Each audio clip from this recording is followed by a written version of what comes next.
y que la primera parte estaba basada en la valoración del riesgo, principalmente en la NIA 300 a la 330, claramente identificado por la 300 que hace la planificación, la 315 que hace a lo que es la valoración del riesgo y la identificación de controles, y cuando ya se tiene el riesgo combinado con la 330 que define el enfoque.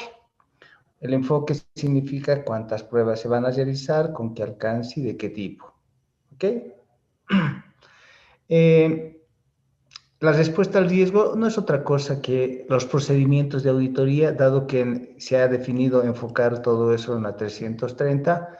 Entonces, lo que hace la respuesta al riesgo es basarse todo en la norma internacional 500, y la 500 lo que establece es cómo se logra la evidencia o cómo se hacen las pruebas, tanto de controles como las pruebas sustantivas, para hacer la auditoría. Una vez que se terminan de hacer las pruebas, entonces nos dirigimos a preparar el informe bajo la NIA 700 o finalmente la 800 si tuviéramos un propósito específico.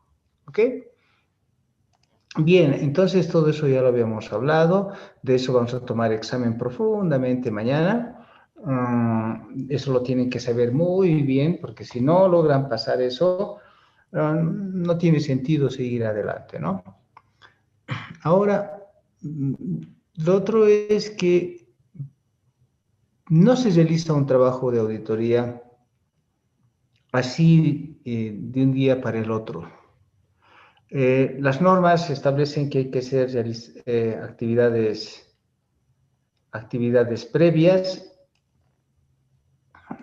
Estas actividades previas, antes de ejecutar la auditoría, que son responsabilidad del auditor, según el Código de Ética, según la norma de control de calidad y según la NIA 200. Entonces, antes de hacer un contrato de auditoría, las normas establecen que debemos hacer ciertas actividades previas.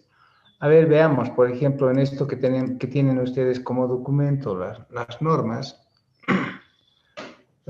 internacionales. Entonces, aquí ustedes se van a encontrar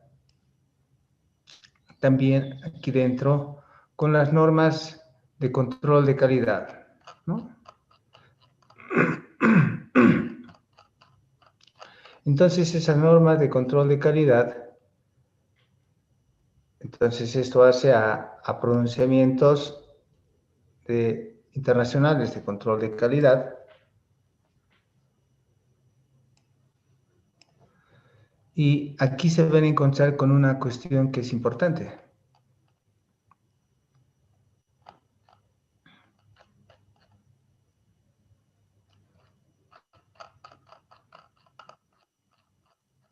Este es el prefacio, viene después la norma misma. Bueno, el glosario también, que es muy importante.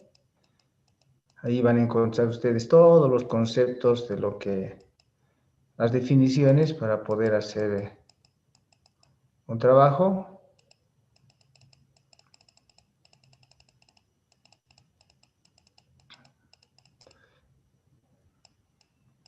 Ok.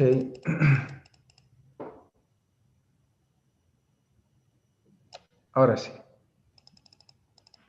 Entonces, nos vamos con la propia norma de control de calidad, que es esta de aquí. Y esa norma de control de calidad lo que va a establecer para ejercer, obviamente, la auditoría,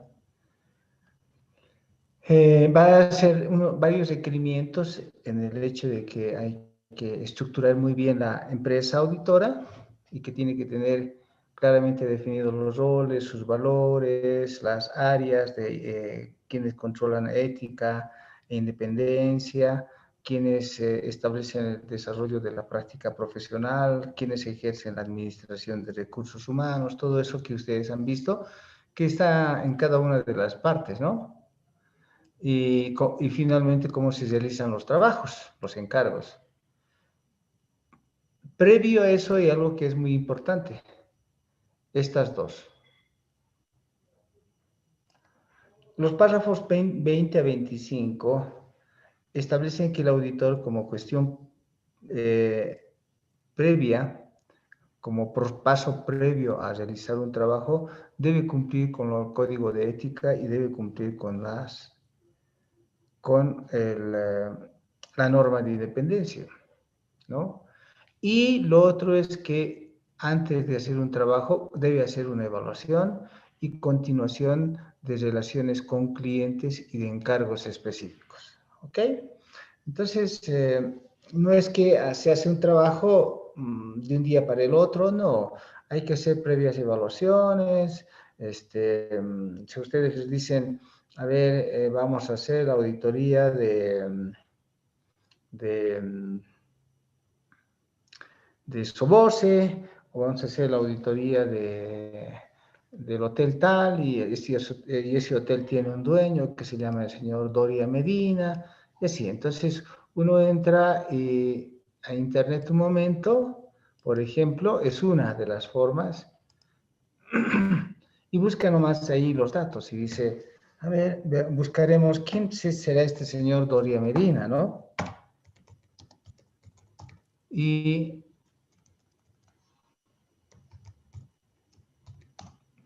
claro, ponen apellido completo, etcétera. Entonces, aquí van a encontrar ustedes todos los antecedentes o los antecedentes públicos de las personas y van a encontrar que el señor es un político, que es un ex empresario, que además tenía las acciones de Sobose y bueno, ¿no? Es líder de una organización de partido. Bueno, ahí está sus antecedentes, pero obviamente habrá que ver si nosotros estamos en busca de saber si es que ha participado en acciones ilegales, si ha hecho defraudaciones, si el señor ha hecho lavado de dinero, está metido en la droga, no sé. En todo caso, hay que investigar. Él tiene seguramente su Facebook, enseguida vamos a ver con quiénes se enrola, y ahí están sus datos del señor. Entonces hay que tomarse casi todo un día investigando a las personas que han llevado ese negocio, de tal manera que uno no vaya a cubrir su riesgo profesional y no se meta con personas indeseadas, ¿no? Para realmente cubrir, digamos, sus fechorías, ¿no? Entonces ahí está, miren, los datos. Bueno, si les dicen, por ejemplo, a ver, queremos hacer la auditoría de,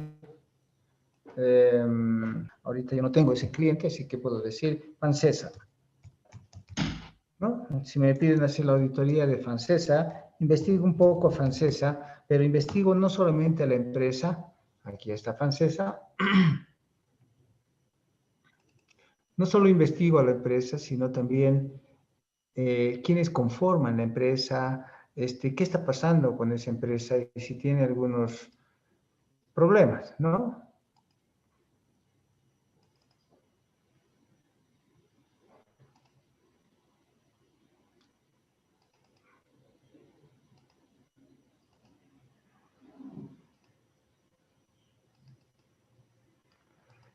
No nos deja acceder, no sé si es el internet,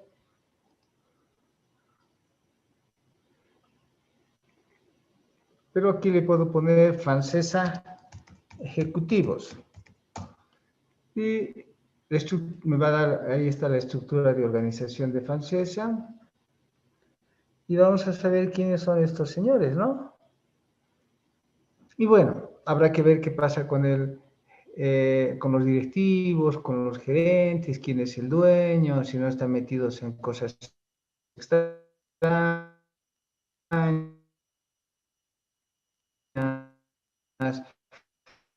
si la empresa no ha sido denunciada últimamente, qué pasa con el SAP, o qué pasa con sus sistemas de información, y todas esas cuestiones que en todo caso uno, a ver, vamos a ver si es que aquí me encuentro.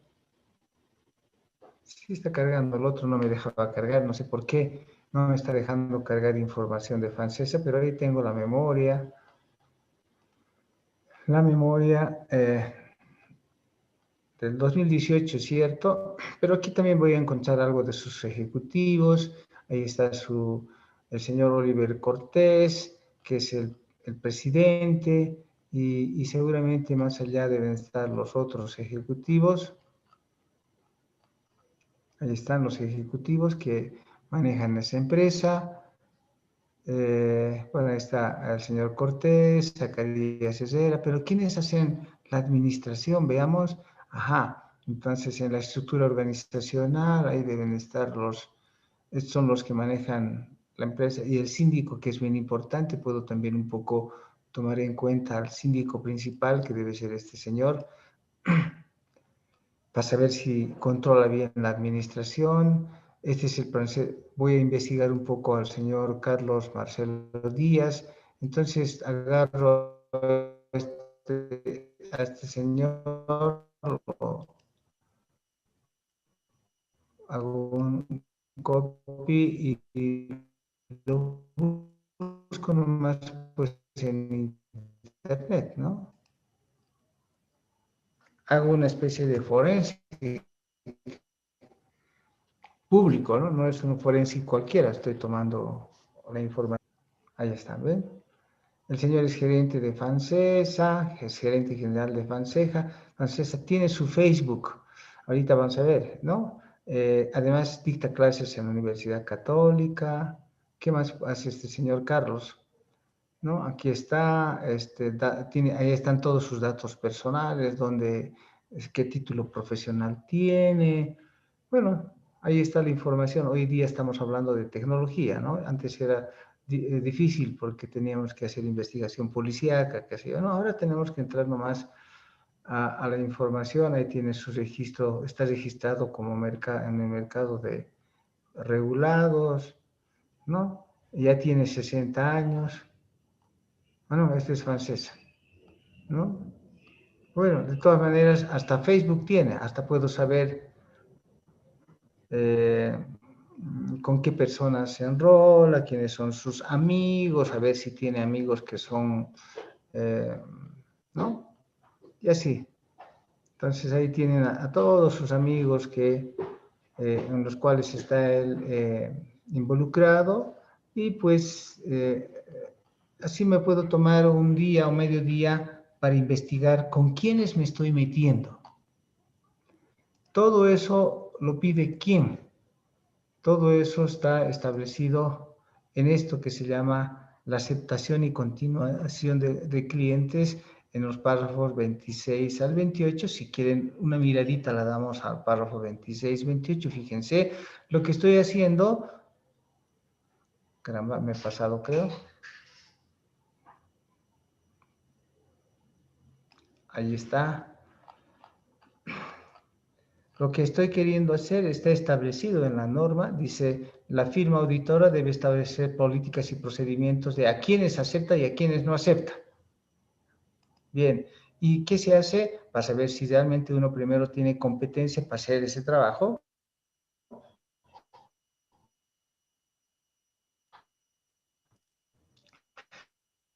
Debe cumplir con el código de ética y debe ver si el cliente debe lograr información sobre el cliente antes de aceptar el encargo.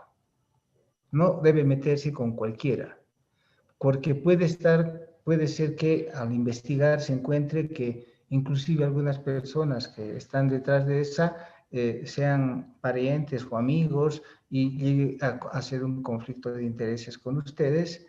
Y si es que no han habido cuestiones problemáticas en los últimos tiempos, todo eso tiene que estar debidamente documentado hasta la decisión de continuar o no con el encargo. ¿Ok? Y por último, renunciar al encargo, decir, no, no señores, no voy a hacer ese trabajo y listo. Entonces, eso se llaman, y no solamente eso, sino cumplir con el código de ética, independencia, todo eso ya lo hemos visto, se llama actividades previas. Entonces, en esas actividades previas lo que vamos a tener es ese grado primero de investigación, si somos independientes, Segundo, si es que realmente no encontramos dificultades con esas personas con las que vamos a interactuar. Lo otro es que nosotros debemos ver si no tenemos algún problema con ese cliente, por ejemplo, de que quieran unos honorarios muy bajos, que la auditoría la quieran de un día para el otro. La auditoría toma su tiempo y todos deben saber que toma su tiempo. Y por lo tanto, si quieren un buen trabajo, de acuerdo con las normas, hay que tomarse su tiempo. Si me dicen hoy día, ¿sabe qué? Es urgente, quisiera que me hagan el trabajo hoy día, pero quiero que me entreguen el informe el viernes, no, no voy a aceptar. ¿Por qué? Porque solo la investigación de si hago o no el trabajo me va a tardar 1 o 2 días, de llenar los formularios de independencia, otros ya son 3 días, y después de eso tengo que hacer la auditoría que me tardará 1 o 2 meses. No me pueden pedir que haga el trabajo para fin de semana. Entonces, todo eso se ve en las actividades previas hasta lograr un contrato. Si no tengo un contrato, no puedo hacer un trabajo. Entonces, tienen que firmarme un contrato y además el contrato tiene que estar tan bien hecho,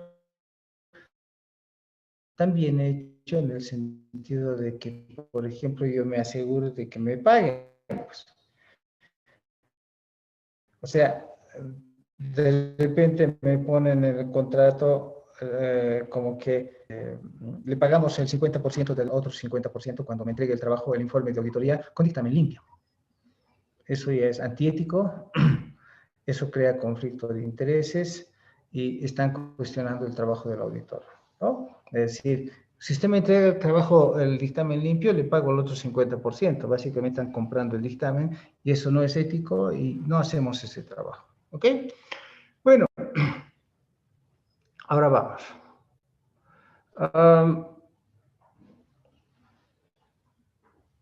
Ya hablando del proceso en sí, ya definiendo como que ya hemos pasado la primera etapa de esto que significa realizar las actividades previas.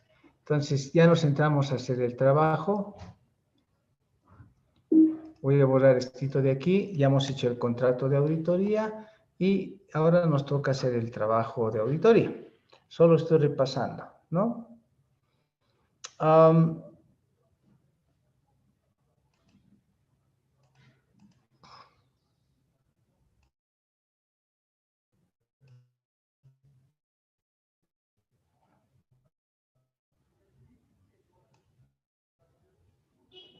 Estaba basado en esto que se llama la auditoría basada en riesgos, pues en estas 3 fases establecidas en las normas, con estas normas y en la guía, la podemos ver desde otro punto de vista, ¿no?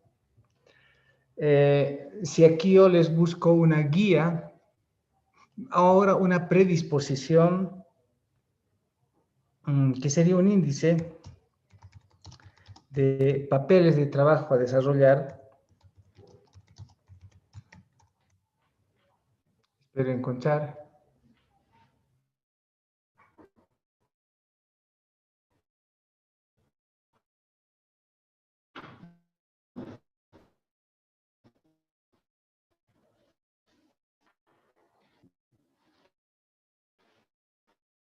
A ver si este me sirve, voy a mirar.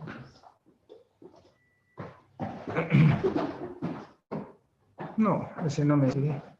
Uno con no. A ver, este.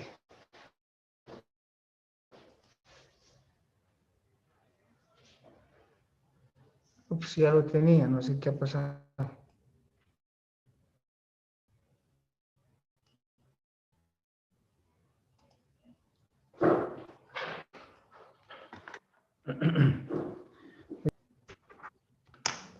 Decía, a ver si ya lo tengo ahí. Creo que no. Otra vez, voy a entrar aquí a índice.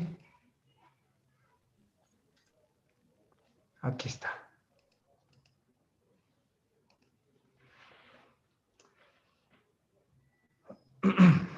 Seguro es que esto un poco lo voy a poder mejorar para ya empezar el gabinete en sí, pero ahí tenemos un ejemplo de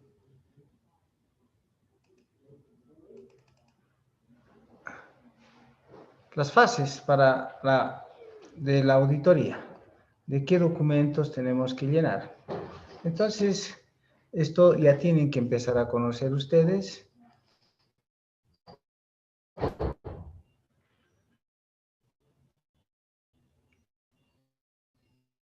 Las fases del proceso de auditoría entonces serán, y aquí voy a ir, está marcado con naranja, ahí están las actividades previas.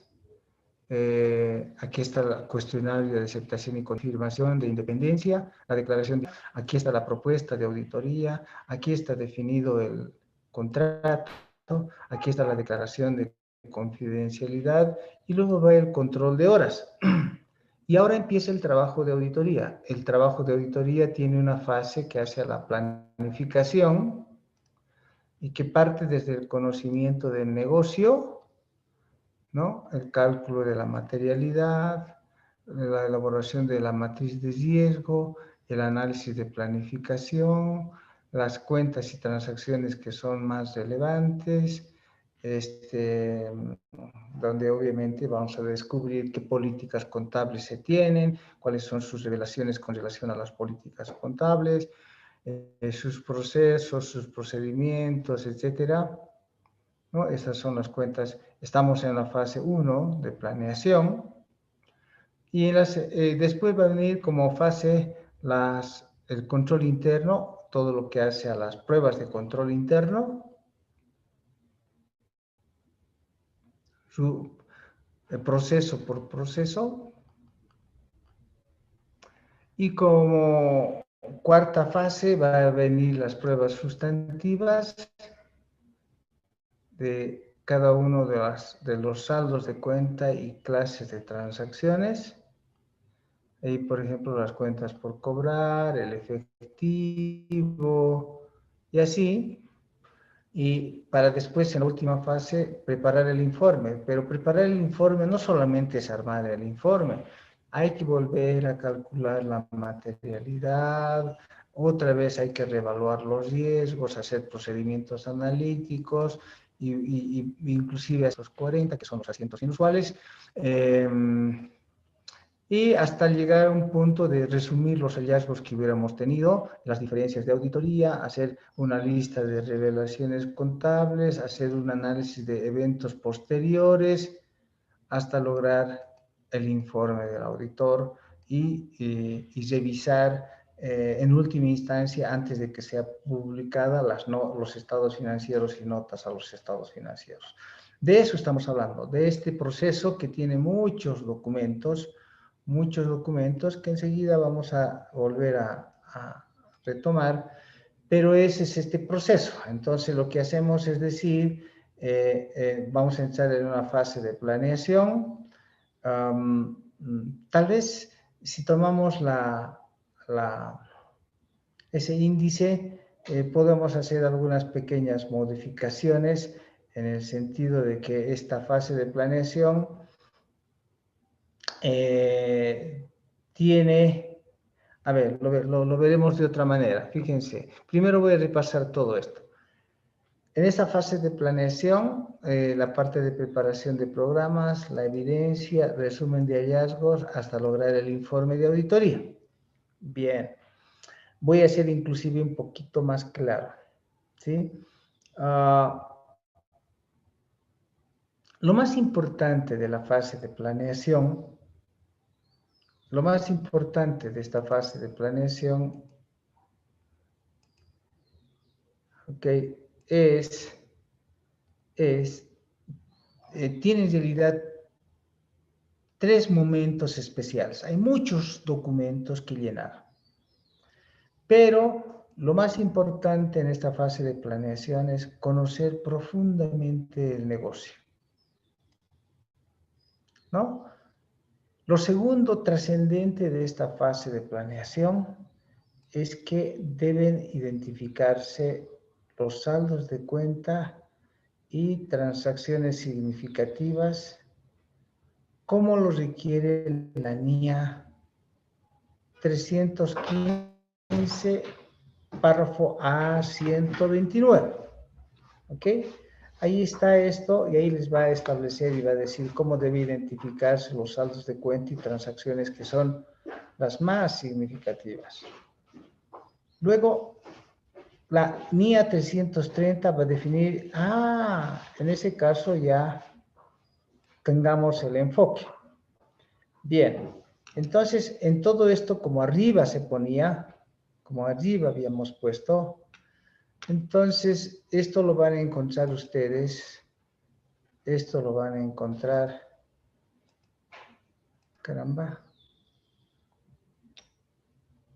a ver, quiero insertar un segundito, aquí está, un cuadro, decía, esto del conocimiento del negocio y parte de la planificación va a estar en la NIA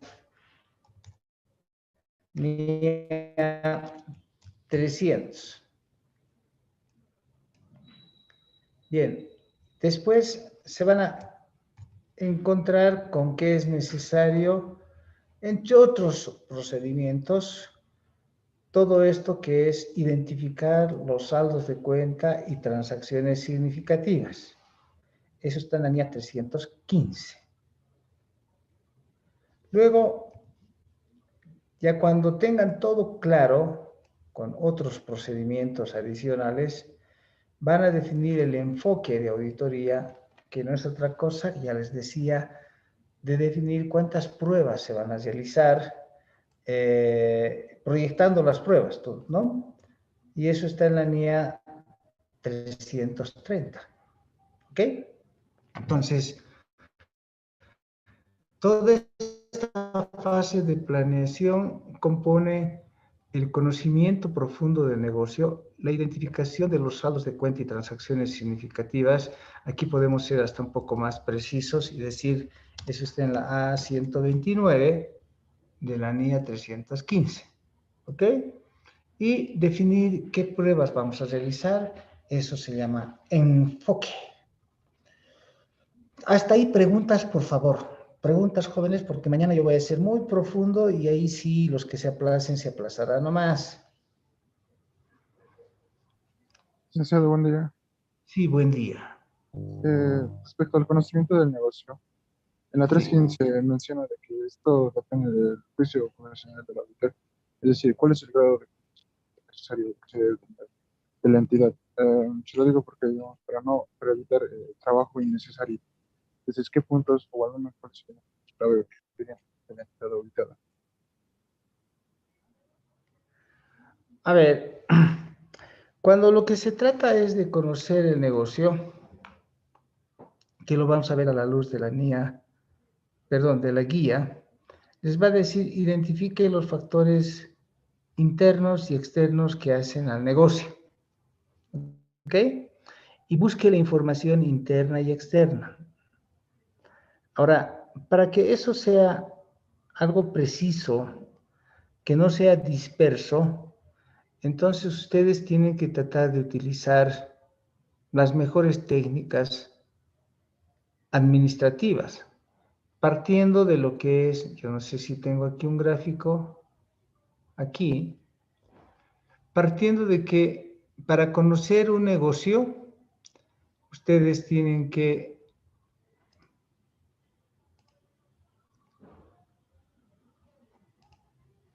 bien, conocer muy bien este entorno empresarial, sus estrategias de negocios, sus actividades comerciales y sus procesos.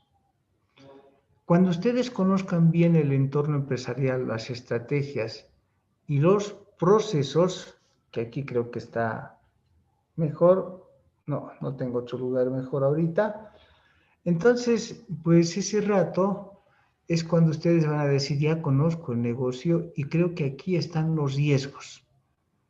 Todo eso se hace para definir qué riesgos tenemos en esta empresa. Entonces, en la parte de recursos humanos, en la parte de financiamiento, en la parte de estratégica de haber comprado maquinarias, en las actividades comerciales de compras y ventas, en las inversiones, ¿dónde? Entonces, cuando se conoce profundamente un negocio, uno puede identificar los riesgos y después definir dónde va a estar concentrada la auditoría. Porque la clave de todo esto no es que se hace de todo, sino que se identifican los riesgos más significativos. ¿Ok? En primera instancia. Eso le podríamos llamar un RM. ¿Ok? Un riesgo material. Pero no es suficiente inclusive eso. Deben ustedes llegar a definir qué es un RMM, o sea, un riesgo de error material. ¿Ok? Un riesgo de error material. Entonces, pero solamente uno sabe eso, dónde pueden estar los problemas, si uno conoce profundamente el negocio. Ahora, ¿cómo conocer el negocio? Las técnicas, ya les he dicho, no son que van a hacer evaluación ustedes, pero son los mismos elementos que tienen las técnicas administrativas. FODA, PESTLA, todo lo que significan las 5 fuerzas de Porter, eso y cuadro de mando integral van a hacer que conozcan ustedes el negocio y eso y mucho más, ¿de acuerdo? De manera ordenada. Así van a identificar los riesgos, más todo lo que hace al entorno de tecnología de información. Es la primera fase. Entonces, de eso estamos hablando aquí. Cuando nos metemos en esto y decimos, en esta fase de planeación, lo más importante es conocer el negocio. Y solamente así pueden saber qué procesos hay. Y cuando conozcan los procesos y las transacciones que tiene cada proceso, van a empezar a decir, en el proceso de ventas, están pues involucradas las cuentas ventas y costo de ventas. ¿Es lo más importante? Sí. Y ahí también están identificadas las cuentas por cobrar de clientes. Entonces ya tengo 3 cuentas, saldos de cuenta y transacciones. O sea, saldos de cuenta que serían clientes que están en el balance general y transacciones de ventas y costo de ventas que están en el estado de resultados. ¿Esos son importantes? Sí, están en el proceso de ventas. Claro, este negocio se dedica a eso. Bien, no solamente vende, sino compra y busca información y productos de los proveedores, materia prima. Entonces, hay un proceso de suministro, hay un proceso de suministro de materia prima, donde se eligen adecuadamente a los proveedores, donde se logran descuentos en compras, etcétera. Y de pronto uno se da cuenta que entonces ahí están involucradas ciertas cuentas. No cualquier cuenta, estamos hablando de cuentas que son significativas porque hacen al giro del negocio. Entonces, hay ejemplos de lo que tenemos es que si es que es la cadena de suministro o compras, está implícito que ahí está la cuenta compras involucrada, los inventarios, las cuentas por pagar con proveedores y todo lo que hace aledaño, los descuentos, etcétera, están ahí metidos. Ahí ya tengo en visto unas 10 cuentas, unas 9 cuentas que acabo de identificar y saldos de cuentas y transacciones que acabo de identificar solo con narrarles que podría haber. ¿Y qué más tiene este negocio? Y uno tendrá que investigar cuáles son los otros procesos importantes que tienen y ahí uno puede identificar las cuentas. Eso pide la NIA 315 en su párrafo A129.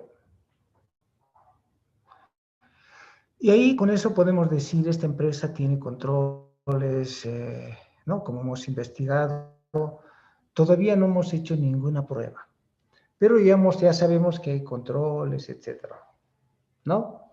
Y podemos definir, entonces en esta parte vamos a hacer un enfoque de controles, en esta otra parte vamos a hacer un enfoque sustantivo, en estas otras cuentas vamos a poder hacer una combinación, unas partes con pruebas de controles y otra parte con pruebas sustantivas. Eso se llama enfoque. ¿Cuántas pruebas y de qué tipo vamos a realizar? ¿Ok? Más preguntas. Buen día, licenciado. Sí. Sí, tenía una consultita. En el caso de la planificación y el conocimiento, ¿no?, del entorno, o bueno, Sí. de la empresa, si se encontrara indicios de fraude que sean eh, materiales o bueno, de importancia relativa, el auditor, ¿cómo debería actuar en este punto? Como estamos en la primera fase y en cualquiera de las fases, principalmente en esta fase, entonces retornaríamos un poco a esta, que significa actividad previa. Eso quiere decir que hacemos un poquito más de investigación, obviamente depende del tipo de fraude. Los fraudes pueden cometer, los empleados o los fraudes son cometidos por los ejecutivos. Ahora, acláreme, ¿qué tipo de fraude? ¿Efectuado por el empleado o por el ejecutivo? Eh, por, por el ejecutivo, porque estaba viendo novela NIE 240 que nos habla de la responsabilidad del auditor, ¿no ve?, con Sí. respecto al fraude. Y en una parte dice que, por ejemplo, se tiene que retirar del trabajo porque no ve, la empresa no va a querer, digamos, que se sepa ese fraude o no va a querer solucionarlo. Ok. Entonces se está enfocando en los ejecutivos, ¿ok? Porque si el fraude es cometido por el empleado, por decir, normalmente los fraudes de empleados son pequeños fraudes. De otra manera, pequeños robos, que el almacenero se ha llevado parte de la mercadería, que el cajero se ha llevado $1,000, $2,000, $10,000, qué sé yo. Y entonces ahí lo único que la gerencia y todos ellos tenían que haber reaccionado es aislar eso, identificar quién es el culpable y después proceder y entregarnos la información a nosotros como auditores de que sí, efectivamente han detectado un robo y alcanzó el impacto de $10,000. Esta empresa tiene un patrimonio de, qué sé yo, eh, $10 millones. Entonces, $10,000 no le afecta mucho, además es un fraude de empleado. Bien, si ustedes se encuentran con un fraude de ejecutivo que hubiera hecho el propio gerente general, peor que hubiera hecho el directorio, entonces están, como les decía, en una empresa donde las personas no merecen ser tratadas ni auditadas. A ustedes los están tomando como para encubrir sus fechorías. Estamos hablando de los ejecutivos. Ahí ese fraude ya no va a ser de $10,000. Ese fraude va a ser en toda la empresa. Todo lo que esté en esa empresa estaría mal porque está realizado por los ejecutivos. Entonces ustedes van a tener duda de que está mal la caja, que están mal los inventarios, que las ventas están mal hechas, que facturan, que no facturan. El fraude es grande. Entonces, ¿qué dice el Código de Ética y la norma de control de calidad y qué dice la NIA 240? Búsquese un abogado y rompa ese contrato y trate de salirse de esa empresa. ¿De acuerdo? Porque de repente han firmado el contrato de auditoría, entonces se encuentra con el problema, entonces simplemente dicen, señores, tampoco es que los acusan, nada, simplemente dicen, debido a situaciones, qué sé yo, de incompatibilidad, conflicto de intereses y todo eso, nos salimos del trabajo, hablan con ellos y ellos dicen, sí, váyanse, de acuerdo, punto. Porque además, hablando con los ejecutivos, les dicen nomás, ¿sabes qué? Hemos encontrado esto, esto, esto. Y el propio ejecutivo va a decir, licenciado, no se mete en problemas. Usted ya ha encontrado el gran problema que tenemos en este negocio. Yo le pido que se vayan más. Ellos van a decirles que se vayan nomás. Y ustedes dirán, sí, he hecho un trabajito del 5%, páguenme, y que les paguen ese 5% y se retira. ¿Ok? Lo peor es que entren en conflicto y que realmente hay una discusión, ahí sí pueden llegar hasta un juicio. Pero nunca traten de llegar a un juicio, traten de resolver eso en el escritorio y sálganse de la mejor manera posible. Como pide la norma, etcétera, ustedes no son auditores de hacer auditorías fraudulentas. A no ser que, habiendo un fraude, alguien superior los contrate para una auditoría forense. Si descubrieron que el gerente general estuvo haciendo fraudes, entonces es posible que los dueños, la asamblea de socios o la asamblea de accionistas digan, uy, el gerente nos está robando. Y ahí ustedes les pidan ya no una auditoría financiera, sino una auditoría forense de fraude, ¿no? En las operaciones, y ahí hay que tipificar muy bien qué cosas quieren que se vea. Porque uno no puede ir pues en busca del oro perdido, ¿no? No es así. Ahí tienen que ustedes decir dónde tienen los temores. Y ahí les dirán en las compras. ¿Todas las compras? No, pues todas las compras. Entonces les pedirán y les dirán, está bien, hágame una auditoría forense de si ellos tuvieron, qué sé yo, 1000 compras, de estas 100 compras, las más grandes, donde hay más sospecha, qué sé yo. Es específico. Y no solamente es eso, investígueme al gerente, cuánto de plata sacó, dónde puso la plata, si se llevó a su cuenta, se compró una casa, 2 casas, 3 autos, 5 autos, tiene 3 esposas, pues, ¿no? Entonces, eh, todo eso se compila y se da más cuenta uno quién hizo eso. Pero eso es otro trabajo, es otro trabajo, ¿no? Mientras tanto, en una auditoría financiera, cuando uno se presenta en esa situación, es mejor salirse del trabajo porque no va a llegar a ningún resultado. Más preguntas. Licenciado, una pregunta. En el ejemplo que dieron del fraude, pero supongamos que usted ya había hecho 2 auditorías 2 años antes, pero el fraude lo encontró en la tercera auditoría. En ese caso, ¿cuál sería el procedimiento? El procedimiento depende del nivel. Primero hay que identificar si el fraude es hecho por el empleado o si es por el ejecutivo. Si está hecho por el empleado o los empleados o varios empleados, y ahora recién estamos descubriendo el fraude, porque el fraude está hecho, se dan cuenta, es un hecho intencional. Está hecho para que no se descubra. Entonces, es posible que el auditor nunca descubra. ¿Se dan cuenta? Es posible inclusive que nunca se descubra, porque para eso son fraudes, pues. ¿Ok? El auditor no tiene por qué ir a buscar los fraudes, porque, a ver, les digo,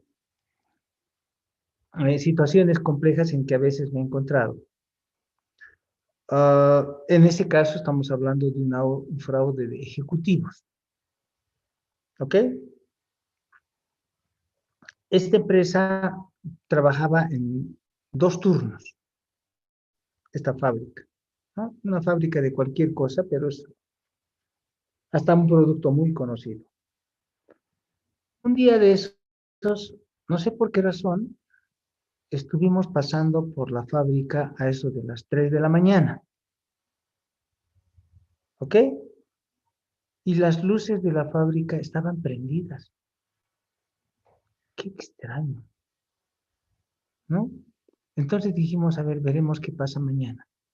Al día siguiente regresamos otra vez 2, 3 de la mañana, porque en 2 turnos esta empresa había terminado de trabajar seguramente de 7 de la mañana hasta eso de la 1 de la tarde, primer turno, y el segundo turno empezó de la 1 de la tarde hasta las 7, 8 de la noche y ahí se cerraba la fábrica.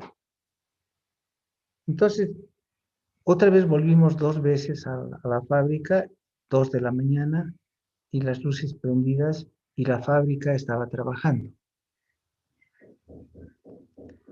¿Qué hicieron los ejecutivos?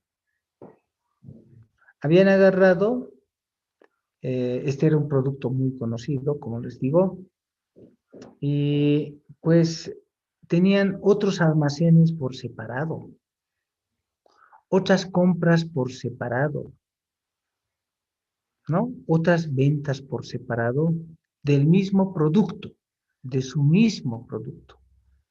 Y estos productos lo vendían a ciertos clientes que no querían factura.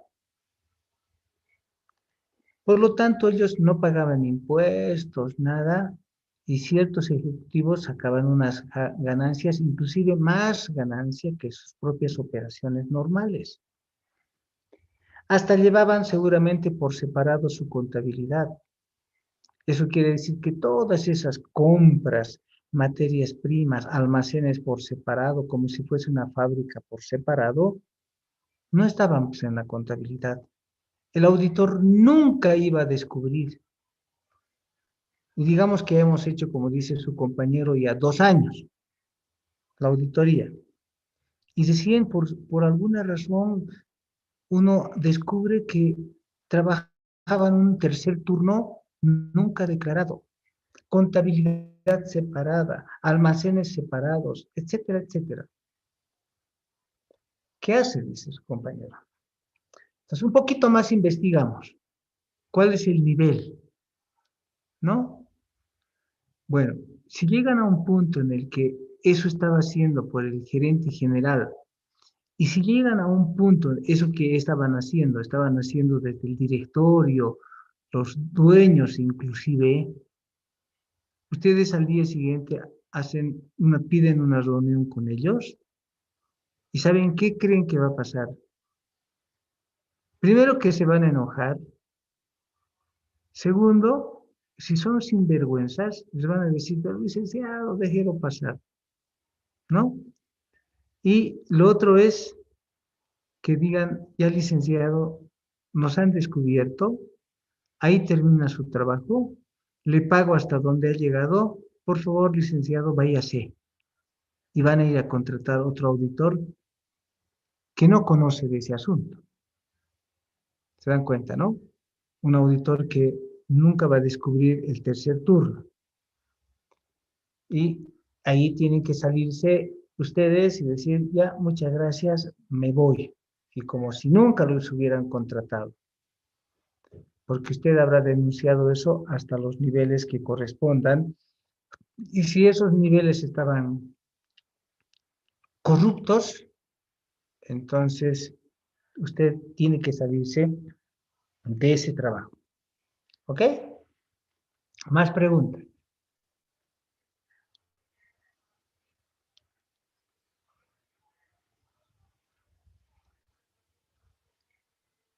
Son situaciones difíciles, yo sé, ¿no?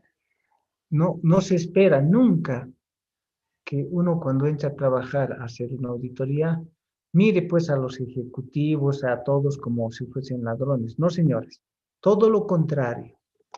Cuando uno empieza a hacer un trabajo de auditoría, empieza de buena fe. Y se supone que las empresas que a uno lo contrataron porque hicimos actividad previa, hemos investigado hasta los gerentes y a todos, son una empresa honorable, son una empresa correcta y quieren un dictamen de auditoría limpio, pero de asuntos limpios. Entonces, ahí van a trabajar, esa es la mayoría de las empresas. Yo me imagino que hay muchas empresas, pues, que hacían, porque hoy en día ya es más difícil, hacían todas esas cuestiones de fraude, ¿no? Sobre todo impositivo, qué sé yo. Pero eso se van perdiendo en la medida que los controles, hasta impositivos, son más fuertes, ¿no? Cruce de facturas y todo eso. Entonces, a veces es muy, muy difícil. Eh, Hay tantas formas de hacer fraude. Hay empresas que, por ejemplo, qué extraño, ¿no? Producen en el país, ¿no? las, las sacan por frontera y las meten al país como si fuesen importación, pero en el país los produjeron. ¿Por qué será? Y la respuesta uno se da cuenta después ahí que hay hasta lavado de dinero. Es pues bien peligroso. Todo eso ustedes tienen que tener mucho cuidado, ¿no? Pero cuidado, la mayoría de las empresas no son de ese tipo. La mayoría de las empresas quieren hacer un buen trabajo y las pocas, muy pocas empresas que a veces uno encuentra así, esas no valen la pena de meterse ni siquiera con esos ejecutivos, nadie, porque hasta los pueden matar si se encuentran ustedes con que es lavado de dinero, narcotráfico, cosas de ese tipo, van a aparecer nomás muertos en cualquier lugar. Entonces, no hay que meterse en esos líos, no hay que meterse en esas situaciones y es mejor abandonar de la mejor manera un trabajo de ese tipo, como pide la NIA 240. Bien, pero nos estamos saliendo, porque nos estamos yendo a eso, esas son preguntas para auditoría forense, deben tener un, un, un docente de auditoría forense, ¿no? Ahí los casos son múltiples. Estamos hablando de una auditoría normal. En una auditoría normal debe conocerse el negocio profundamente, debe identificarse los saldos de cuenta y transacciones más significativas y hacer el trabajo de auditoría definiendo el enfoque, que no es otra cosa que cuántas pruebas van a realizar y de qué tipo. Con eso, la NIA 330 lo que va a hacer es decirles, entonces ya perfile el camino y empiece a hacer sus programas. Cuántas pruebas van a hacer, de qué tipo, etcétera. Y esos programas los tienen que hacer por aseveraciones, ¿no? ¿Por qué? Porque habrán bajado a un nivel de estados financieros y los tienen que hacer por aseveraciones, ¿no? ¿Cuáles son las cuentas afectadas? ¿Qué aseveraciones? No todas las aseveraciones son importantes. No es aquí a ciegas, como loquito, tomar todas las aseveraciones. No, señores. Si ustedes llegan, por ejemplo, tienen instrumentos financieros, bonos, lo que sea, lo que más les interesa es la evaluación, ¿ok? Por lo tanto, van a ir a definir cómo vamos a probar pues, la evaluación. Hay que definir un enfoque, una forma de medir la evaluación. En cambio, si están en inventarios, en la cuenta inventarios, lo que más les interesa es la existencia. Y les interesa después de la existencia la evaluación.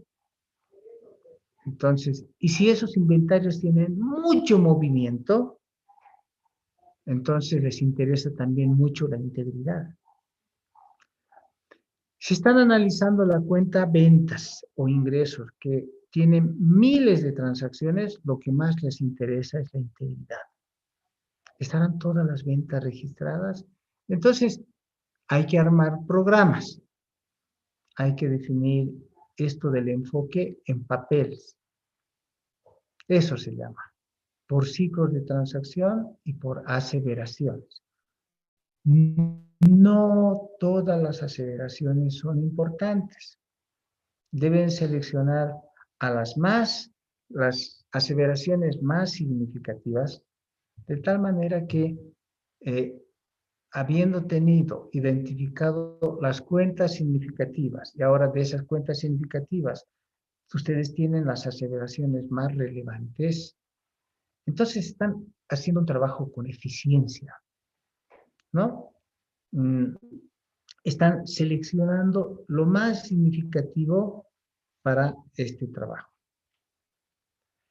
Ahora, cuando ya empiecen a ejecutar las pruebas son de dos tipos, pruebas de controles y pruebas sustantivas. Entonces aquí, si es que uno quiere segregar esto, ¿no? Aquí, entonces podemos decir lo siguiente. Vamos a hacer un pequeño trabajo. y decir, a ver, bien, voy a separar esto. Todo esto, miren, voy a desmembrar mi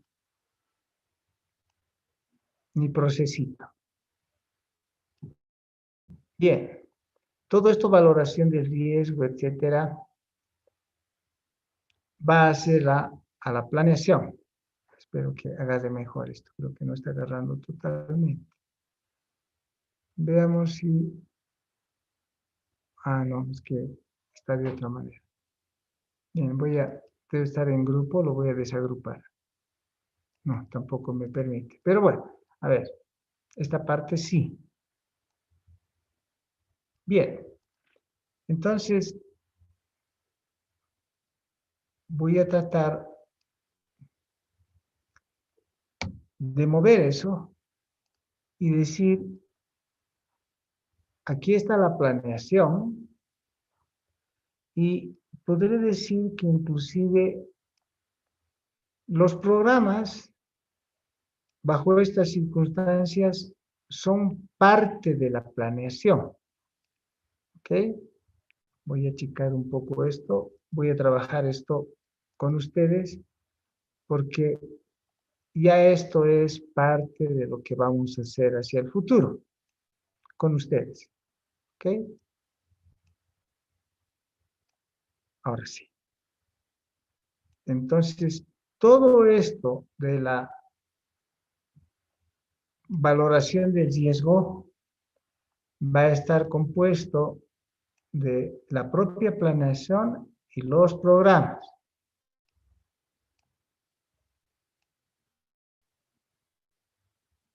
Ahí lo vamos a dejar.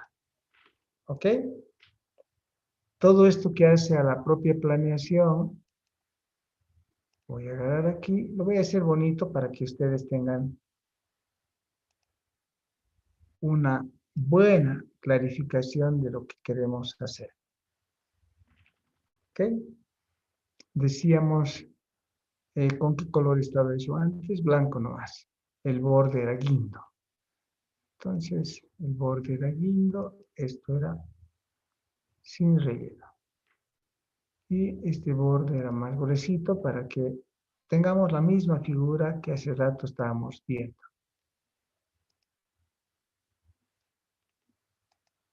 Ahora sí, ¿no? Así lo estábamos viendo antes.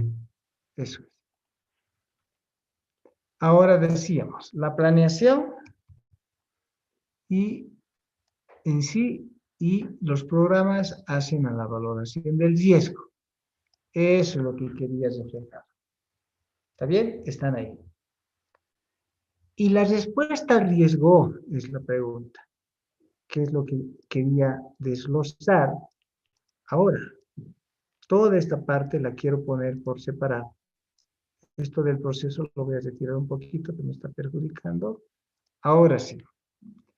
Esto que hace a la respuesta del riesgo, al riesgo que está en la NIA 500, que es lograr la evidencia de auditoría,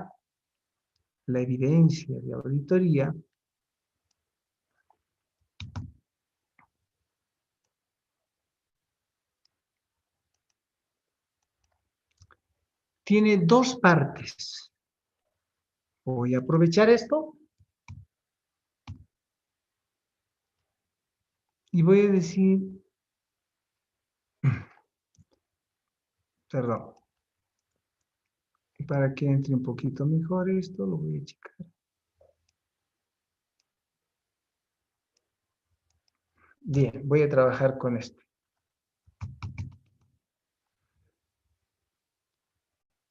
Entonces, voy a tener esto.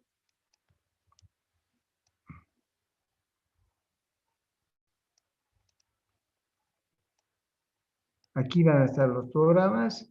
Y en toda esta fase que es de evidencia, en todo esto que hace a la evidencia, lo que vamos a tener es ¿qué? A ver, ¿alguien adivina lo que estoy haciendo? ¿Alguien se da cuenta qué estoy haciendo? ¿Por qué he dividido esos dos cuadritos?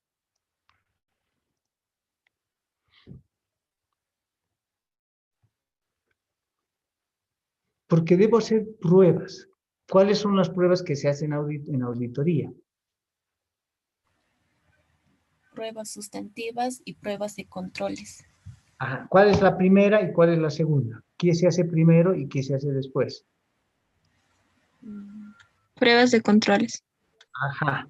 Entonces, lo que hay que hacer primero son las pruebas de controles.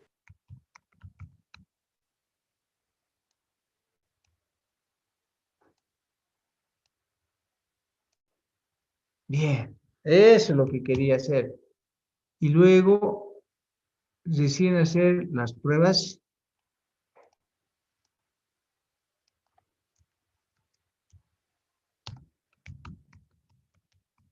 sustantivas.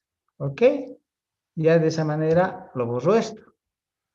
Y ya sé que esas pruebas sustantivas son de dos tipos, que al mismo tiempo lo puedo segregar, ¿no? Y puedo poner esto en dos cuadritos separados y hasta le puedo cambiar de color para que ustedes tengan un mejor reflejo de lo que se hace.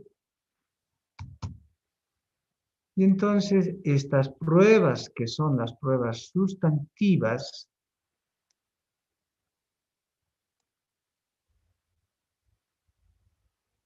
bien, estas pruebas que son las pruebas sustantivas, a su vez se van a dividir en, ok, si le ponemos aquí insertar unos grafiquitos,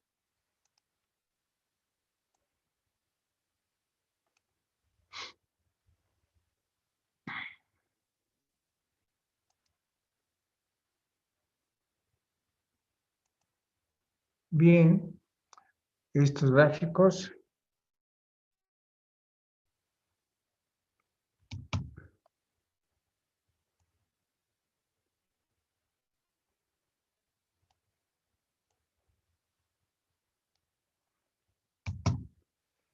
entonces serán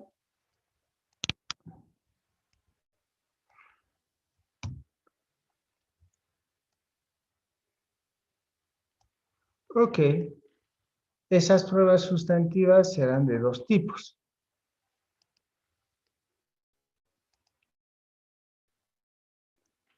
Aquí las pruebas analíticas.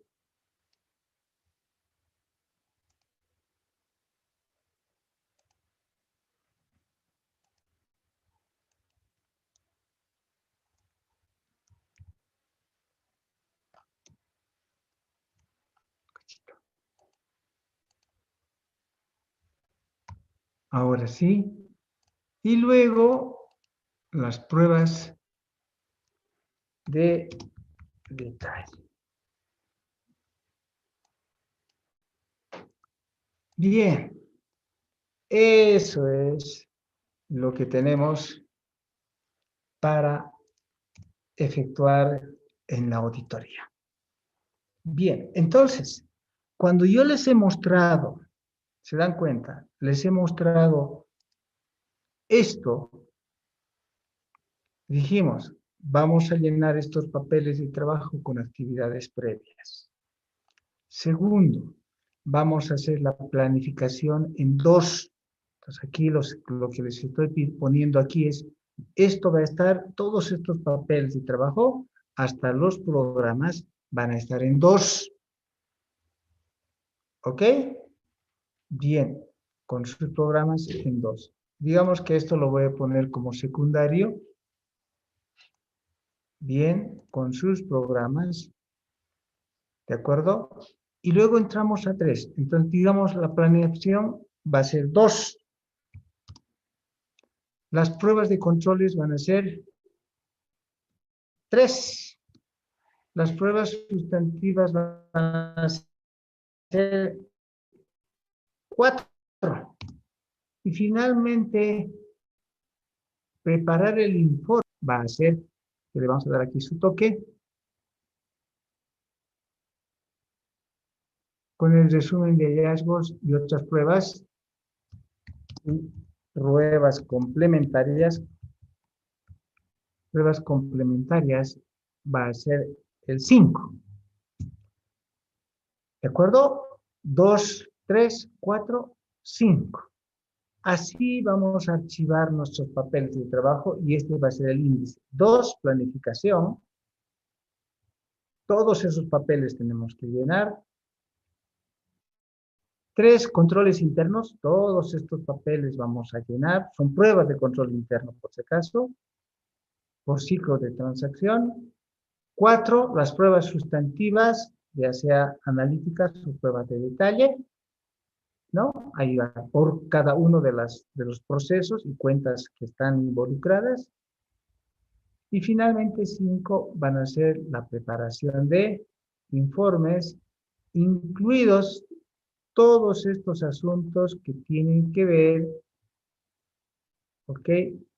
Tienen que ver como parte de esto, ¿ok?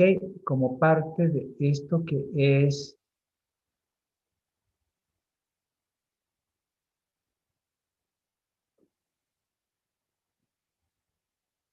eso, ¿no? Esto que es preparar el informe. Entonces, que lo vamos a hacer más bonito. Preguntas.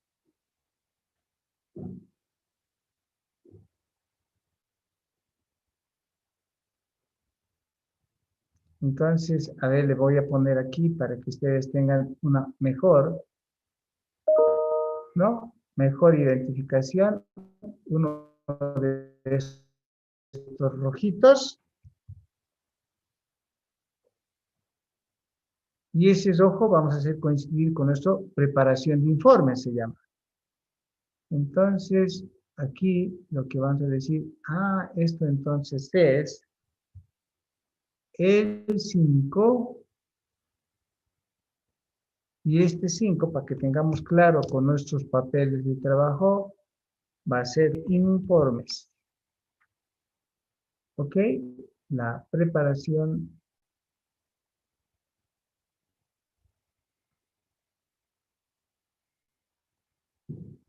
de informes, que va a componer este resumen de hallazgos, ¿no?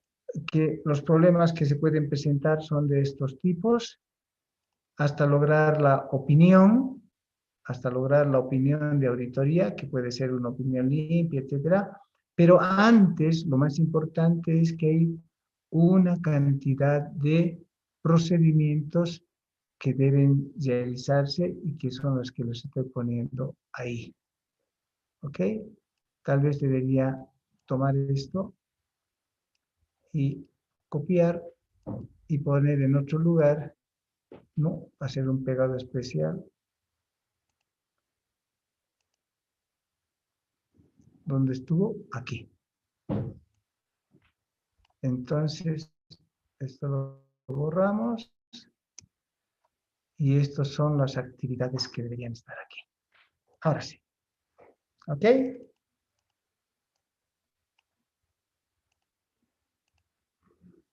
Preguntas. Esa es la lógica con la cual vamos a hacer nuestro gabinete. Preguntas. Licenciado, Sí. disculpe, con relación al enfoque, ¿cuál sería el porcentaje mínimo del total de las pruebas que se va a realizar respecto a las pruebas sustantivas en el caso de que una entidad tenga todos sus procesos automatizados? Depende. Entonces aquí vamos a hacer otra distinción, dado que su compañero quiere más detalles. Voy a copiar esto y voy a hacer una otra distinción. Aquí abajito. Voy a extender esta línea. ¿Y qué significa? Que las pruebas de controles pueden ser de controles automáticos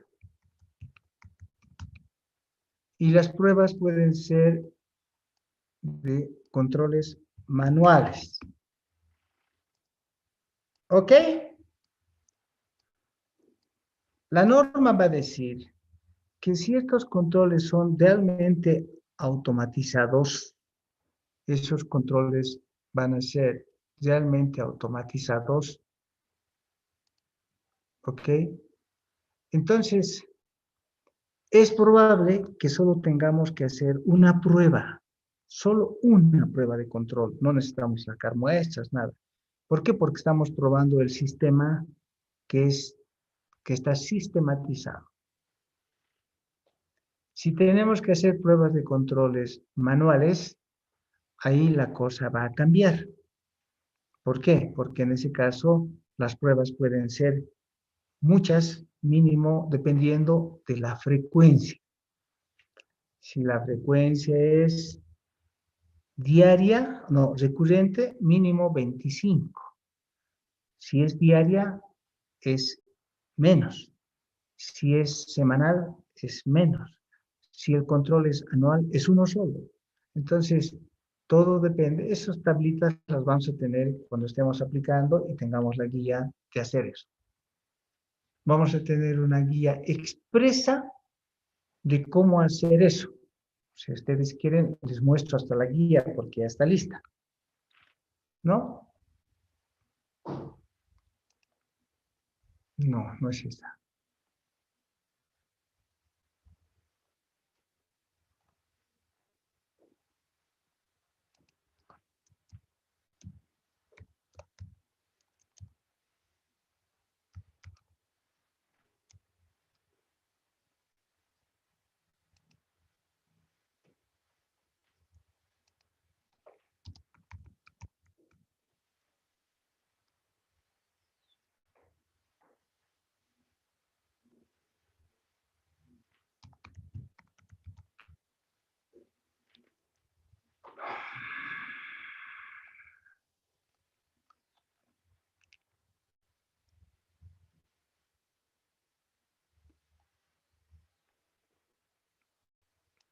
No está aquí. Ahorita no lo puedo encontrar, pero está lista. ¿No? Está lista porque la tenemos por aquí. Vamos a ver. De repente puedo encontrar de otra manera. Mi ayudante no me sirve mucho. Ok. No, aquí no está.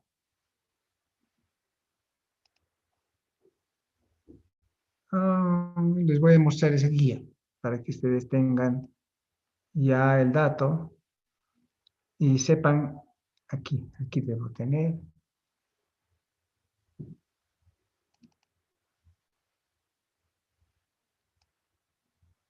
Aquí está.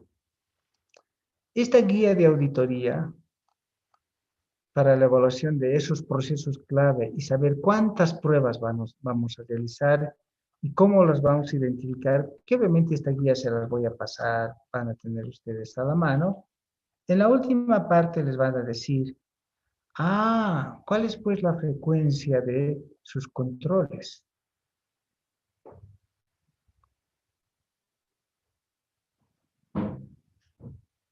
Ahí está.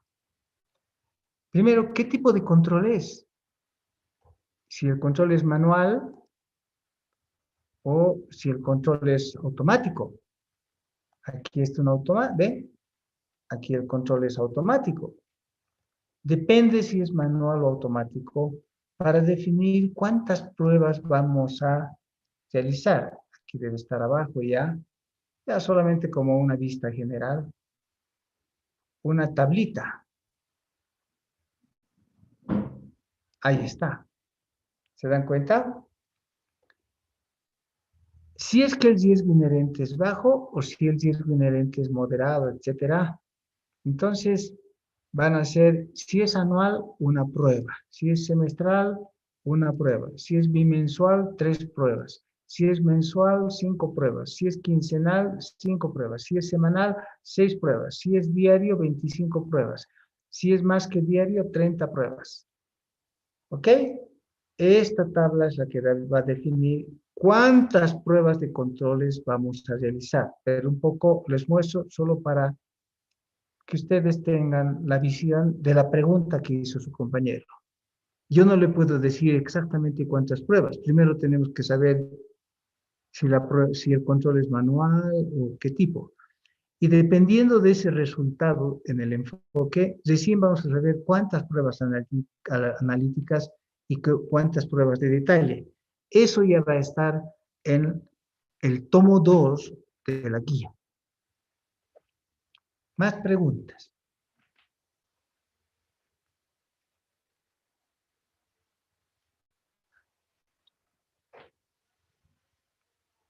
Bien, entonces ahí los voy a dejar.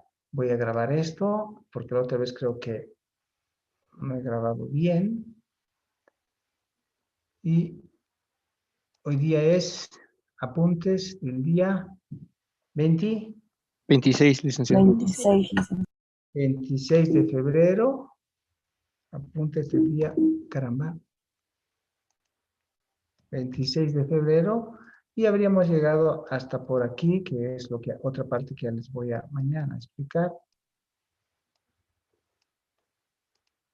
Dice, una última pregunta respecto al caso que nos había mencionado de la empresa que tenía sus procesos separados y que vendía productos sin la emisión de factura. Sí. ¿Sería responsabilidad del auditor notificarle a impuestos nacionales o es que no es tal No, responsabilidad? no es. Nosotros no podemos atribuirnos a hacer denuncias porque nuestra auditoría no es para impuestos, ¿no? Nuestra auditoría es para saber si sus estados financieros presentan o no razonablemente. ¿Se dan cuenta? Mi trabajo no ha sido, es justamente la NIA 240 establece cuál es mi nivel de responsabilidad. Y mi responsabilidad no es esa. No es llegar a ese punto mi responsabilidad.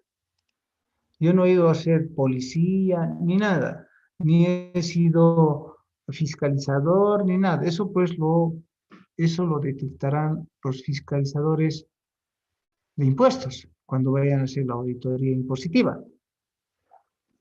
Mi misión, mi objetivo es emitir una opinión sobre la razonabilidad con que presentan los estados financieros.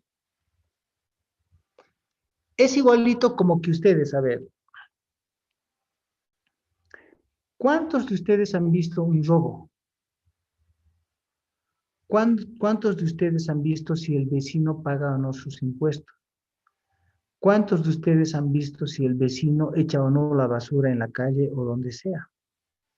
¿Cuántos de ustedes han visto que aquel hombre de la esquina le es infiel a su mujer? Díganme ustedes, ¿cuántos de ustedes van a la policía a denunciar inmediatamente? ¿Cuántos? Ahorita yo, ¿cuántas veces he visto cuando tenía la casa de mi mamá, que es arriba, del tercer, cuarto piso estaba mirando y veía que un ladrón estaba robando? Y miraba cómo el ladrón corría, entraba por allá, se iba y se ocultaba en la casa de aquel lado. Y esos robos ustedes los denuncian. ¿Es su misión denunciar eso? ¿O existen policías para hacer eso?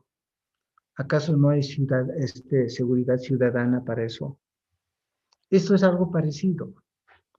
Claro está que si ustedes quieren, pueden denunciarlo, pero no es su responsabilidad, ¿no?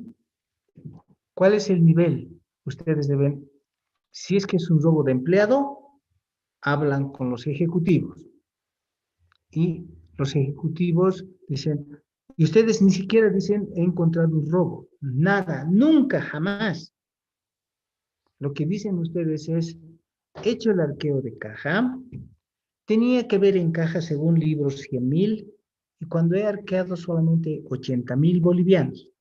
Hay una diferencia de 20,000. Por favor, señor gerente general, quiero que me aclaren cuál es esa diferencia de 20,000. ¿Se dan cuenta lo que he dicho? El gerente general va a abrir sus ojos y va a decir, me están robando. Yo nunca he dicho que le están robando, señor gerente. Lo que yo le he dicho como auditor es que he hecho el arqueo y he encontrado 80. Y el libro dice que debiera ser 100. Hay en el efectivo una diferencia de 20. Por favor, señor gerente, acláreme la diferencia. Y el gerente tomará su decisión si es robo o no es robo. ¿Por qué? Piensen ustedes en los líos que pueden meterse. Si ustedes dicen, hubo un robo, por difamación, inmediatamente la persona que fue afectada les va a meter un juicio a ustedes, penal, y los va a meter a la cárcel por difamación. ¿Se dan cuenta, no ve? Es igualito que si ustedes ven, entran, miran la puerta de calle y aquella señora entra en las mañanas cuando su marido se va a su trabajo, entra un hombre a su casa y ustedes suponen y dicen, le está engañando al marido. Van a la policía y denuncian. Aquella señora le engaña a su marido. ¿Qué va a pasar con la señora? ¿Se va a defender o no? Se va a defender, los va a llevar a la policía y les va a enjuiciar por difamación y en menos de 24 horas ustedes van a estar en la cárcel por difamación. Igualito es en las empresas. Ustedes nunca digan que hubo robo. Nunca digan, no concluyan que hubo un delito. Su labor es decir que hubo una diferencia. He hecho aquí el registro de las ventas y según las pruebas que he hecho, las pruebas según la producción debería haber 100 millones de bolivianos. Pero según el libro de ventas facturado, solamente hay 90 millones. Por favor, hay una diferencia de 10 millones de bolivianos en ventas. Por favor, señores gerentes, ¿no? Aclárenme. Nada más. Ahí el gerente se habrá dado cuenta que le han descubierto con 10 millones de bolivianos porque era la producción que hacían en las noches. Y cuando tuvieron 10 millones de diferencia, le van a decir ustedes, ¿sabe, licenciado? No hemos podido encontrar la diferencia, pero le vamos a pagar su remuneración. Preferimos que no siga haciendo la auditoría, porque ustedes habrán descubierto algo sin haber dicho que es un robo, solamente les han dicho que hay una diferencia. ¿Entiende lo que les quiero decir? Mucho Sí, cuidado licenciado. los líos con que se metan. Nunca en la redacción ni en control interno digan que ha habido un robo. Nunca. Que se ha cometido un delito. Nunca lo digan. Digan que han encontrado una diferencia. Digan que en ese archivo del personal hay lo que es verdad, ¿no? No encuentran tal documento. Por decir, se encuentran con como que los estados financieros estaban siendo firmados por un tal licenciado. Si ustedes descubren que ese licenciado no había sido licenciado, por ley debía ir a la cárcel, ¿sí? No tenía título profesional, pero ustedes no lo van a decir. Van a decir que han revisado el archivo de personal en las pruebas que han realizado y no encuentran el título profesional validado por la universidad. Eso van a decir. Que por favor les pasen el título profesional. ¿Y saben qué va a pasar? No van a poder darles el título profesional nunca. Y solito la gerencia va a descubrir y va a decir, no había tenido título, entonces nos estaban engañando. Pero si ustedes dicen, este señor no tiene título profesional y no había sido auditor, cuidado que la persona que se ve afectada les inicie un juicio por difamación a ustedes y se ganan un encarcelamiento. ¿Se dan cuenta? Digan las cosas tal cual son, no saquen conclusiones. Bien, me tengo que ir. Gracias, señores. Nos vemos mañana. Hasta mañana, licenciado. Hasta mañana, licenciado. Gracias.